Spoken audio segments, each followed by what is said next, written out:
أعوذ بالله من الشيطان الرجيم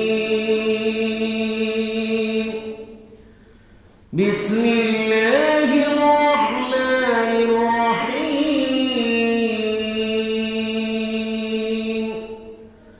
ولما جاء موسى لميقاتنا وكلمه ربه قال رب أرني أنظر إليك قال لا تراني ولكن انظر إلى الجبل فإن استقر مكانه فسوف تراني فلما تجلى ربه للجبل جعله دكا وخر موسى صعقا فلما أفاق قال سبحانك تبت إليك وأنا أول المسلمين মহান আল্লাহ রাব্বুল আলামিনের দরবারে অজস্র ওজর কৃতজ্ঞতা আদায় করছি যে মহান আল্লাহ রাব্বুল আলামিন আজকে এই পবিত্রতম জুমার দিনের মধ্যে রমজানের আগমনী বার্তা হিসাবে যে রজব মাস ঐতিহাসিক এবং অলৌকিক ঘটনায় ভরপুর মুবারক মাস, এই মাসের জুমার মধ্যে আমাদেরকে উপস্থিত হওয়ার তৌফিক দান করেছেন। এই জন্য প্রত্যেকেই শুকরিয়া আদায় করে দিল থেকে বলি আলহামদুলিল্লাহ। আলহামদুলিল্লাহ। এখন আরবি মাস অনুযায়ী যে মাসটা চলছে এই মাসের নাম হলো রজব মাস। আজকে হলো রজবের 19 তারিখ, আগামী শুক্রবার দিন ইনশাআল্লাহ 26শে রজব এবং শুক্রবার দিবাগত রাত হলো 27শে রজব। এই রজব মাসের 27 তারিখে পৃথিবীতে এক ঐতিহাসিক অলৌকিক ঘটনা হয়েছে, যেটা পূর্বে কখনো হয় নাই, কিয়ামত পর্যন্ত হবে না। অর্থাৎ এই 27শে রজনীতে আল্লাহ পাক রব্বুল আলামিন আমাদের নবীকে এই পৃথিবী থেকে ঊর্ধ্ব গগনের দিকে আল্লাহর কাছে ডেকে নিয়েছেন, বলেন সুবহানাল্লাহ। এর পূর্বে একেবারে বাবা আদম থেকে নিয়ে ঈসা আলাইহিস সালাম পর্যন্ত যত নবী এবং রাসূল এসেছেন, কাউকে আল্লাহ পাক রব্বুল আলামিন তার পরম সান্নিধ্য দান করেন নাই, কাউকে নিজের কাছে ডেকে নেন নাই। একমাত্র আমার নবীকেই আল্লাহ পাক রব্বুল আলামিন নিজের কাছে ডেকে নিয়েছেন। এই যে নবীজি গিয়েছিলেন যে রাতের মধ্যে, এই রাতটা হলো মেরাজের রাত ছিল। কিসের রাত? মেরাজের রাত। নবী করিম সাল্লাল্লাহু আলাইহি ওয়াসাল্লাম যে রাত্রিবেলা ভ্রমণ করেছিলেন, এই রাতটাকে দুই ভাগে ভাগ করা যায়। কয় ভাগে?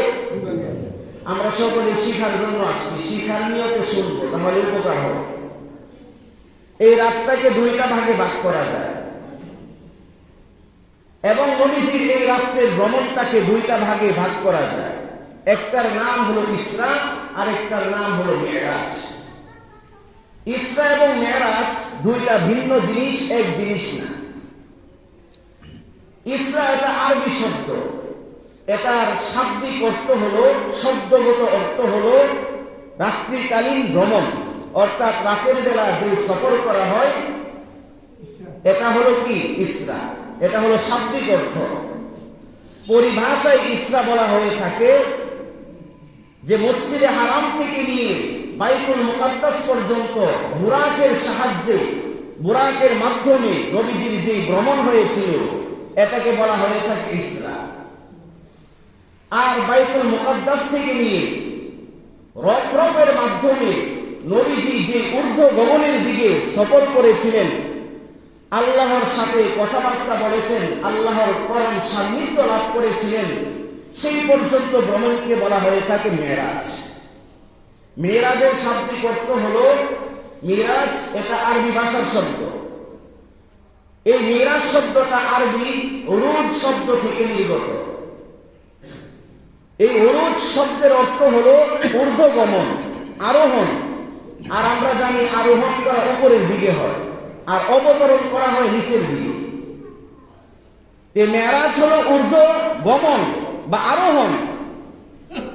পরিভাষায় মেরাজ বলা হয়ে থাকে বাইতুল মুকাদ্দাস থেকে নিয়ে নবী করিম সাল্লাল্লাহু আলাইহি ওয়াসাল্লাম ঊর্ধ্বগমনের দিকে যে শুভ যাত্রা করেছিলেন, এটাকে বলা হয়ে থাকে মেরাজ।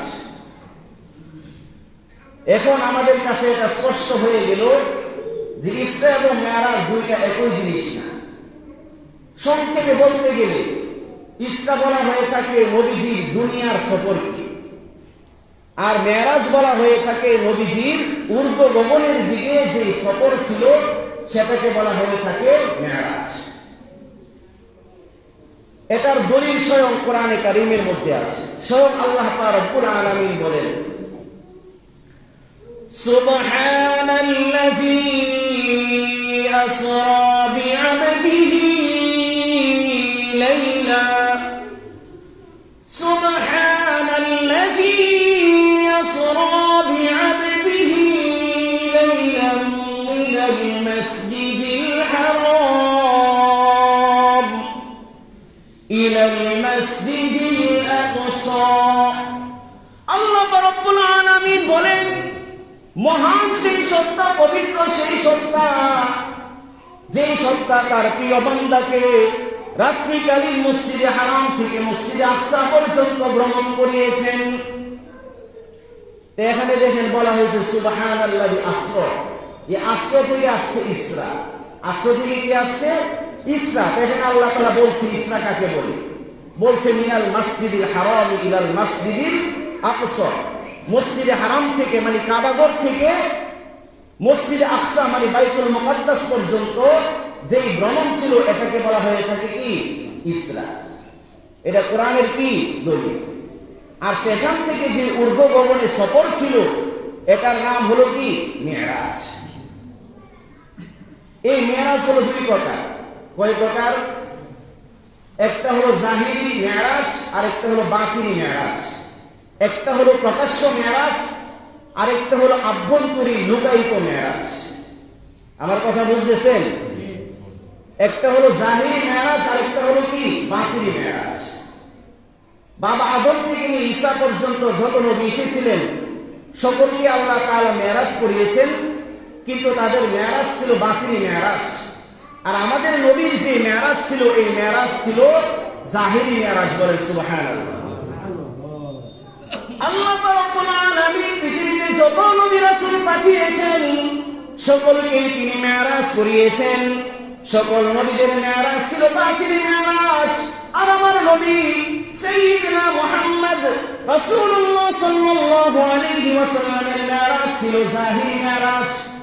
যখন ইউনূস আলাইহিস সালামের মেরাজ ছিল মাছের পেটের ভিতরে, হযরত জাকারিয়া আলাইহিস সালামের মেরাজ ছিল গোলাপের নিচে, হযরত ইব্রাহিম আলাইহিস সালামের মেরাজ ছিল আগুনের মধ্যে, হযরত ইসমাঈল আলাইহিস সালামের মেরাজ ছিল চুরির নিচে।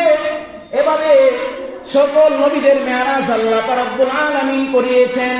হযরত মূসা আলাইহিস সালামের মেরাজ ছিল নিজের মাতৃভূমিকে ত্যাগ করে নীল নদ পাড়ি দেওয়ার মাধ্যমে।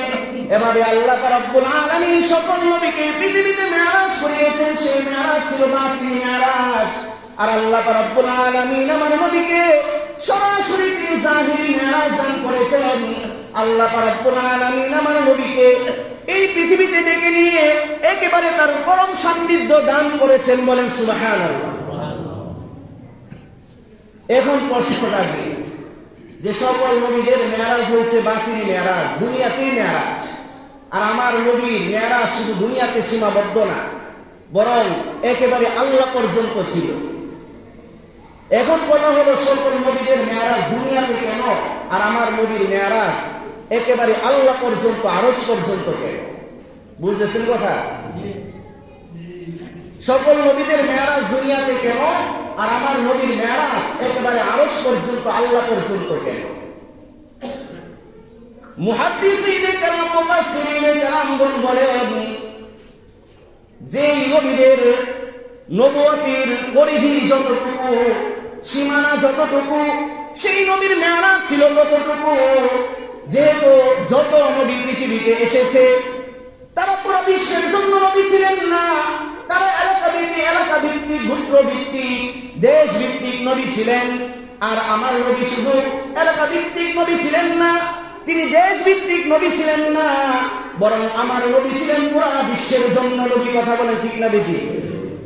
আমার নবীর নবুয়তি শুধু বিশ্বের মধ্যে নয়, বরং আমার নবীর নবুয়তি একেবারে আকাশ পর্যন্ত পৌঁছে গিয়েছিল। আমার নবীর নবুয়তির পরিধি ছিল একেবারে আকাশ পর্যন্ত। এই কারণে সকল নবীর মেরাজ ছিল দুনিয়াতে, আর আমার নবীর মেরাজ হয়েছে একেবারে আকাশ পর্যন্ত। বলেন সুবহানাল্লাহ। এই জন্য আল্লাহ রাব্বুল আলামিন আমার নবীকে সম্বোধন করে বলতেছেন, আমার নবীকে জানিয়ে দিয়েছেন, আল্লাহ রাব্বুল আলামিন বলেন, ওয়া মা আরসালনাকা ইল্লা রাহমাতাল লিল আলামিন। হে নবী, আমি আপনাকে পুরো বিশ্বের জন্য রহমত বানিয়ে পাঠিয়েছি। আমি আপনাকে পুরো বিশ্বের জন্য নবী বানিয়ে পাঠিয়েছি, রাসূল বানিয়ে পাঠিয়েছি। আপনাকে কোনো আমি নির্দিষ্ট এলাকার জন্য নবী বানাই নাই, রাসূল বানাই নাই। আমি আপনাকে নির্দিষ্ট কোনো দেশের জন্য নবী বানাই নাই, রাসূল বানাই নাই। আমি আপনাকে নির্দিষ্ট কোনো এলাকার জন্য, পুরো দেশের জন্য রহমত বানাই নাই।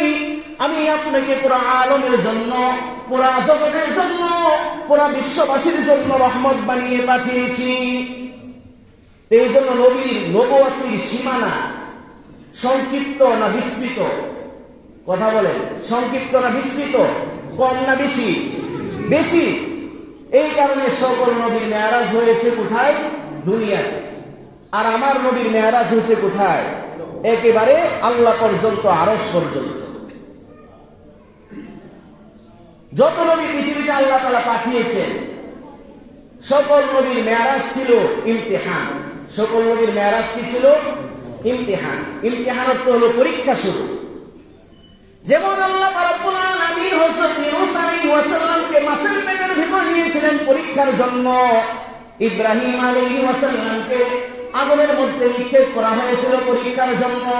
হযরত জাকারিয়া আলাইহিস সালামকে করাতের নিচে যেতে হয়েছিল পরীক্ষার জন্য। হযরত ইসমাঈল আলাইহিস সালামকে চুরির নিচে যেতে হয়েছিল পরীক্ষার জন্য। হযরত মুসা আলাইহিস সালামকে দেশান্তরিত হতে হয়েছিল পরীক্ষার জন্য। আর আমার নবীর যে মেরাজ ছিল, সেই মেরাজ এটা ইমতিহান নয়, এটা পরীক্ষা নয়, বরং আল্লাহ রাব্বুল আলামিন আমার যে নবীর মেরাজ দিয়েছিলেন, সেই মেরাজ ছিল ইনাম, সেই মেরাজ ছিল পুরস্কার স্বরূপ। সেই মেরাজ কি স্বরূপ ছিল? পুরস্কার স্বরূপ।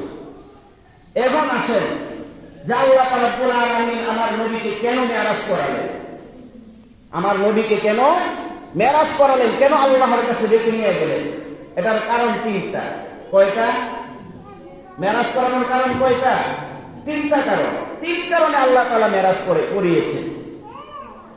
এক নাম্বার কারণ হলো যে নবী করিম সাল্লাল্লাহু আলাইহি ওয়াসাল্লাম যত ধরনের পরীক্ষা আছে, সকল পরীক্ষায় নবীজি পৃথিবীতে উত্তীর্ণ হয়েছেন, কৃতকার্য হয়েছেন, পাশ করেছেন।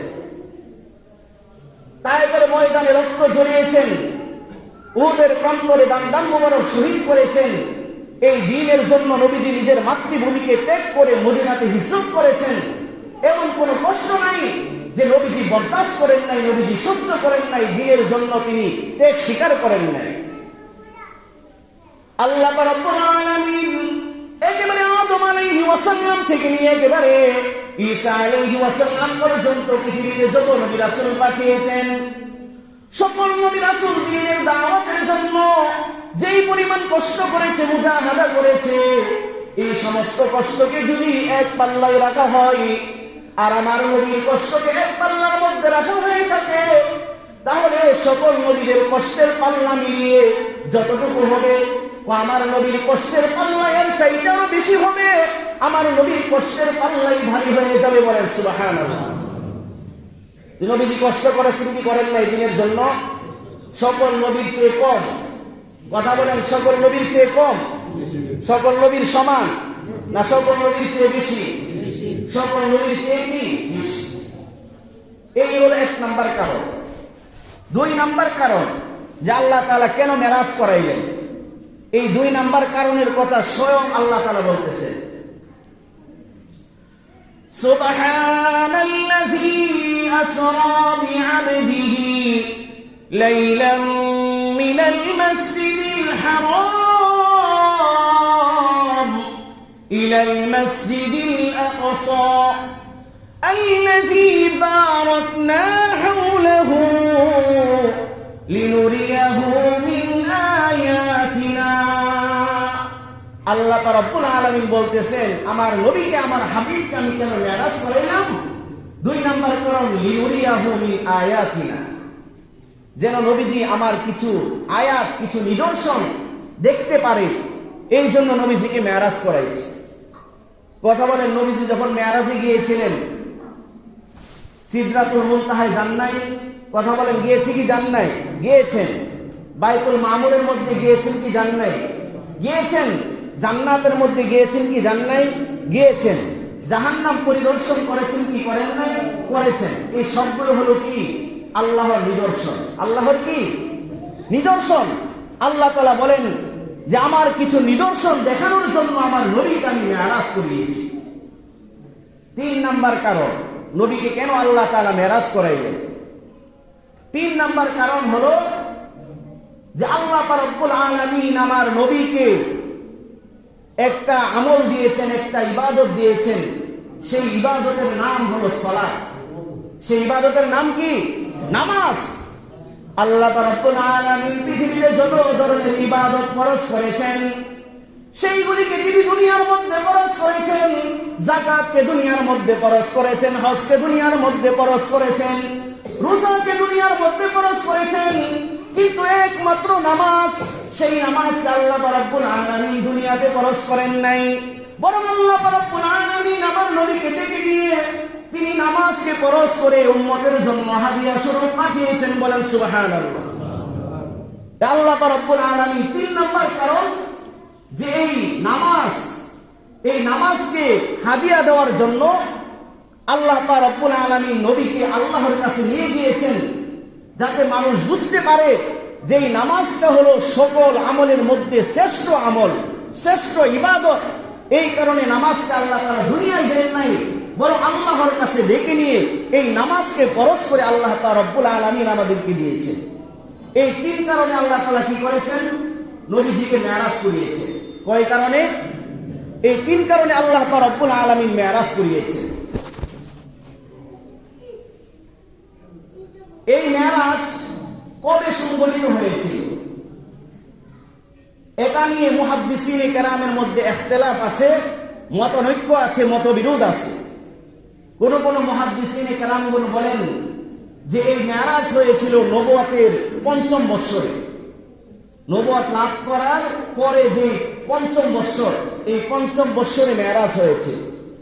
কেউ বলেন এই মেরাজ হয়েছিল 10ম বৎসরে, কেউ বলেন এই মেরাজ হয়েছিল 11তম বৎসরে, কেউ বলেন এই মেরাজ হয়েছিল নবীজির মদিনায় হিজরতের 1 বছর পূর্বে। কিন্তু পরিধানযোগ্য নির্ভরযোগ্য অভিমত হলো যে নবী করিম সাল্লাল্লাহু আলাইহি ওয়াসাল্লামের মেরাজ ছিল নবুয়তের 11তম বৎসরে। হযরত নবী করিম সাল্লাল্লাহু আলাইহি ওয়াসাল্লাম বলেন فَفُرِجَ عَنْ سَقْفِ بَيْتٍ فَنَزَلَ جِبْرِيلُ عَلَى بِمَكَّةَ, যে আমি মক্কার একটা ঘরের মধ্যে শুয়ে আছি, এমন সময় জিবরাইল আলাইহিস সালাম আমার ঘরের যে ছাদ ছিল সেই ছাদ বিদীর্ণ করে ফাঁক করে তিনি আমার কাছে অবতরণ করলেন। অবতরণ করে আমাকে ডাক দিলেন যে ইয়া মুহাম্মদ, হে মুহাম্মদ আপনি উঠেন। আমি ঘুম থেকে জাগ্রত হলাম। জাগ্রত হওয়ার পরে হযরত জিবরাইল আলাইহিস সালাম বললেন, হে মুহাম্মদ আপনি আমার সাথে চলুন। নবীজিকে বলতেছে, হে নবী আপনি আমার সাথে চলুন। এখানে একটা আলোচনার বিষয় যে হযরত জিবরাইল আলাইহিস সালাম মেরাজের রাতে নবীর নিকটে আসলেন, আকাশের ছাদ ঘরের ছাদ বিদীর্ণ করে ফাঁক করে। এটাই কি জিবরাইলের প্রথম আসা, না আগেও জিবরাইল নবীর নিকট ওহী এসেছেন? কথা বলেন, আগে এসেছেন কি আসেন নাই? অসংখ্যবার নবীর নিকট আগে ওহী এসেছেন, কিন্তু আগের আশাটা ছিল সামনের দরজা দিয়ে, কিন্তু আজকের আশাটা ছিল ঘরের ছাদ ভেদ করে, ঘরের ছাদ বিদীর্ণ করে ফাঁক করে। এই দুই আশার মধ্যে পার্থক্য আছে না নাই? পার্থক্য আছে। আগে নিয়মতান্ত্রিক ভাবে স্বাভাবিকভাবে ঘরের সামনের দরজা দিয়ে আসা, এটা ছিল স্বাভাবিক। আর আজকে ঘরের ছাদ ফাঁক করে আসা, এটা ছিল অস্বাভাবিক। কেন জিবরাইল আলাইহিস সালাম তিনি এই রাত্রিবেলা ঘরের ছাদ ফাঁক করে আসলেন?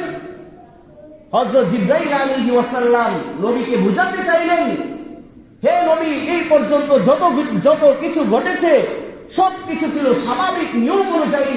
আজকে যা ঘটবে সবকিছু হবে অস্বাভাবিক, সবকিছু হবে অনিয়ম ভাবে, সবকিছু হবে অলৌকিক ভাবে, সবকিছু হবে কুদরতি ভাবে। বলেন সুবহানাল্লাহ। এরপরে কি করলো? সেখান থেকে নবীজিকে নিয়ে যাওয়া হলো। এই যে এখানে অনেক আলোচনা। এই যে নবী করিম সাল্লাল্লাহু আলাইহি ওয়াসাল্লাম বললেন যে আমি ঘরের মধ্যে শুয়েছিলাম, এটা কার ঘর ছিল? কোন কোন মুহাদ্দিসিনে কেরাম বলেন যে নবীজি তার চাচাতো বোন উম্মে হানির ঘরের মধ্যে শোয়া ছিলেন। কেউ বলেন যে তিনি সোহাবে আবু তালেবের মধ্যে ঘুমিয়েছিলেন। কেউ বলেন নবীজি কাবা শরীফের হাতিমের মধ্যে ঘুমিয়েছিলেন। এক একজনে এক এক কথা বলেন, কিন্তু বিভিন্ন হাদিসের কিতাব এগুলি ঘাটাঘাটি করলে এটা বোঝা যায় যে নবী করিম সাল্লাল্লাহু আলাইহি ওয়াসাল্লাম মক্কার হাতিমের মধ্যে ঘুমিয়েছিলেন। ওই সময় জিবরাইল আলাইহিস সালাম আমার নবীর নিকটে আসলেন। আসার পরে নবীজিকে নিয়ে গেলেন মসজিদ হাতিমের কাছে, জমজমের পাড়ের মধ্যে। ওই জায়গায় নেওয়ার পরে নবীজিকে শোয়ালেন। শোয়ানোর পরে নবী করিম সাল্লাল্লাহু আলাইহি ওয়াসাল্লাম বলেন, ফাতারাজা সাদরি, যে জিবরাইল আলাইহিস সালাম আমার বুককে বিদীর্ণ করে ফেরে ফেললো। ফাগাসালাহু বিমাই zamzam, এরপরে আমার বুকটাকে পেরে আমার বুকের ভিতর থেকে কলবকে বের করলো। বের করে সেই কলবকে জমজম পানি দ্বারা ধৌত করা হলো। সুম্মা জাআ বিদাসরিন মিন যাহাবিন মুমতালিইন হিকমাতাও ওয়া ঈমানা। এরপরে রাসূল কারীম সাল্লাল্লাহু আলাইহি ওয়াসাল্লাম বলেন, এরপরে স্বর্ণের একটা পাত্র আনা হলো। ওই স্বর্ণের পাত্রের ভিতরে ঈমান এবং হিকমত দ্বারা পরিপূর্ণ ছিল। এরপরে সেই ঈমান এবং হিকমত সুম্মা আবরাহু ফি সাদরি, আমার অন্তরের ভিতরে, আমার কলবের ভিতরে সেই ঈমান এবং হিকমত সেটা রেখে দিল। সুম্মা আতবাকা, এরপরে আবার আমার যে বক্ষ বিদীর্ণ করা হয়েছিল, বুক করা হয়েছিল, সেই বুককে আল্লাহ রব্বুল আলামিন সেই জিবরাইল আলাইহিস সালামের মাধ্যমে মিলিয়ে দিলেন। এই যে নবীজির বুক পারা হয়েছে, কলব বের করা হয়েছে, আবার সেটাকে যথাস্থানে ফিট করে রাখা হয়েছে। নবীজির বুক থেকে কোনো রক্ত বের হয় নাই, কোনো পানি বের হয় নাই, কোনো নাপাক কোনো কিছুই বের হয় নাই। বলেন সুবহানাল্লাহ। ওখান থেকে ডাক্তাররা আবিষ্কার করেছে বর্তমান সময়ের চিকিৎসা ওপেন হার্ট সার্জারি। এই ওপেন হার্ট সার্জারি করলে বর্তমান সময়ে সেলাইয়ের প্রয়োজন হয় না। এটা 1450 বছর আগেই আমার নবীর সাথে ওপেন হার্ট সার্জারি করা হয়েছে। এরপরে আমি সংক্ষেপে বলতেছি, সময় একেবারে কম, সামনে সপ্তাহে ইনশাআল্লাহ আলোচনা করব। এরপরে আমার নবীকে সেখান থেকে বুরাকের নিকট নিয়ে যাওয়া হলো। আমার নবী বলেন, যেই বুরাক আমার নিকটে আনা হয়েছে বাহনের জন্য, ওই বুরাকের উপর আমি আরোহণ করলাম। আমার সামনে জিবরাইল আলাইহিস সালাম বসলেন। প্রশ্ন হলো যে জিবরাইল আলাইহিস সালাম সামনে, নবী কেন পিছনে? নবী হলেন কুল কায়নাতের সকল মাখলুকের মধ্যে নবীজি সর্বশ্রেষ্ঠ। যে নবীজি সামনে থাকার কথা না? আমার কথা বুঝেন না আপনারা? নবীজি কোথায় থাকার কথা? সামনে, কিন্তু নবীজি সামনে না, বসছে সামনে কে? জিবরাইল। এখন একটা উদাহরণ দিলে বুঝতে পারবে। প্রধানমন্ত্রী, এমপি, উনি গাড়িতে উঠলে বসেন কোথায়? ড্রাইভারের সিটে। কোথায় বসেন? পিছনে। ড্রাইভার কোথায় থাকে? এই কারণে কি প্রধানমন্ত্রীর অসম্মান হয়? প্রধানমন্ত্রী অসম্মান হয়, বেয়াদবি হয়। কেন? ড্রাইভার সে গাড়ি চালিয়ে নিবে, সে রাস্তা চিনে। প্রধানমন্ত্রী তিনি পিছনেই বসে, ড্রাইভার সামনে বসে। ঠিক তদ্রুপভাবে হযরত জিবরাইল আলাইহিস সালাম তিনি ড্রাইভারের ভূমিকায় ছিলেন। আমার নবীকে পথ দেখিয়ে নিয়ে যাচ্ছেন। নবী করিম সাল্লাল্লাহু আলাইহি ওয়াসাল্লাম বলেন যে ওই বুরাকের গতি এমন ছিল, ওই বুরাক যেই জায়গার মধ্যে দৃষ্টি ফেলত, ওই জায়গার মধ্যে গিয়ে ওই বুরাকের পা পড়ত। ওই বুরাক আমাকে নিয়ে চলতে আরম্ভ করলো।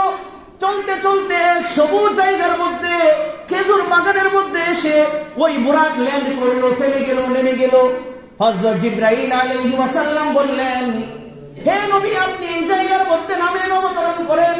আমার নবী এই জায়গার মধ্যে নামলেন। জিবরাইল আলাইহিস সালাম বললেন, হে নবী, আপনি এই জায়গার মধ্যে 2 রাকাত নামাজ আদায় করেন। নবীজি 2 রাকাত নামাজ আদায় করলেন। জিজ্ঞাসা করলেন, হে ভাই জিবরাইল, এটা কোন জায়গা? জিবরাইল আলাইহিস সালাম বললেন, হে নবী, এটা হলো মদিনা। আপনি ভবিষ্যতে এই মদিনার মধ্যে হিজরত করবেন। বলেন সুবহানাল্লাহ। এরপরে আবার নবীজি বুরাকের উপর আরোহণ করলেন। বুরাক আবার চলতে আরম্ভ করলো। চলতে চলতে বুরাক আবার একটা জায়গার মধ্যে, পাহাড়ের মধ্যে এসে থেমে গেল। নবীজি বললেন, হে মুহাম্মদ, আপনি এই জায়গার মধ্যে নামেন। নবী করিম সাল্লাল্লাহু আলাইহি ওয়াসাল্লাম নামলেন। আবার বলল যে আপনি এই জায়গায় 2 রাকাত নামাজ পড়েন। আমার নবীজি 2 রাকাত নামাজ আদায় করলেন। নবী করিম সাল্লাল্লাহু আলাইহি ওয়াসাল্লাম জিজ্ঞাসা করলেন, হে ভাই জিবরাইল, এটা কোন জায়গা? হযরত জিবরাইল আলাইহিস সালাম বললেন, এটা হলো আপনার ভাই মুসা কালিমুল্লাহ। এই জায়গার মধ্যে আল্লাহ রাব্বুল আলামিনের সাথে কথা বলতেন। এটা কোন জায়গা? এটা হলো তুর পাহাড়। কোন পাহাড়? তুর পাহাড়। এই পাহাড়ের মধ্যে মুসা আলাইহিস সালাম আল্লাহর সাথে কথা বলতেন। আচ্ছা, মুসা আলাইহিস সালাম যে আল্লাহর সাথে কথা বলতেন, সরাসরি কথা বলতেন, কিন্তু আল্লাহকে কখনো দেখেছেন? দেখেন নাই। মুসা আলাইহিস সালাম এবং আল্লাহর মাঝে 70,000 পর্দা থাকতো কথা বলার সময়। কত হাজার? 70,000। মুসা আলাইহিস সালাম আল্লাহর সাথে যে সময় ইচ্ছা ওই সময় তুর পাহাড়ে গিয়ে কথা বলতেন। আশেক মাসুকের সাথে কথা হয়, প্রেমিক প্রেমিকার সাথে মোবাইলে কথা হয়, জীবনে দেখে নাই। আস্তে আস্তে কথা বলতে বলতে ইচ্ছা জাগে না যে তোমাকে একটু দেখি, একটু ছবিটা পাঠাও, আর না হলে অমুক জায়গায় একটু আসো, তোমার সাথে একটু দেখা করি। কথা বলে ইচ্ছা জাগে কি জাগে না? হযরত মুসা আলাইহিস সালামের ইচ্ছা জাগলো যে আল্লাহ, আমি আপনাকে দেখতে চাই। আল্লাহ রাব্বুল আলামিন এই ঘটনাকে কোরআনে কারীমের মধ্যে উল্লেখ করে বলেন, ওয়ালাম্মা জাআ মুসা লিমিকাতিনা ওয়া কাল্লামাহু রাব্বুহু ক্বালা রাব্বি আরিনি আনজুর ইলাইক ক্বালা লান তারানি ওয়ালাকিন আনজুর ইলাল জাবাল فإن استقر مكانه فسوف تراني فلما تجلى ربه للجبل جعله دكا وخر موسى صعقا فلما أفاق قال سبحانك تبت إليك وأنا أول المؤمنين। আল্লাহ রাব্বুল আলামিন বলেন, মুসা যখন আমার সাথে কথা বলে আমাকে দেখার আগ্রহ জাগলো, মুসা আলাইহিস সালাম আমার নির্দিষ্ট স্থানের মধ্যে আসলো। তখন মুসা আমার কাছে আবেদন করলো, হে আল্লাহ, আমি আপনাকে দেখতে চাই। আল্লাহ রাব্বুল আলামিন জানিয়ে দিলেন, হে মুসা, তোমার যেই চর্মচক্ষু আছে, চামড়ার যেই চোখ আছে, এই চোখের পাওয়ার নাই আমাকে দেখার। যদি তুমি আমাকে দেখতে চাও, এই পাহাড়ের দিকে তাকাও, তুর পাহাড়ের দিকে তাকাও। আমার নূরের তাজাল্লি আমি তুর পাহাড়ের উপর ফেলবো।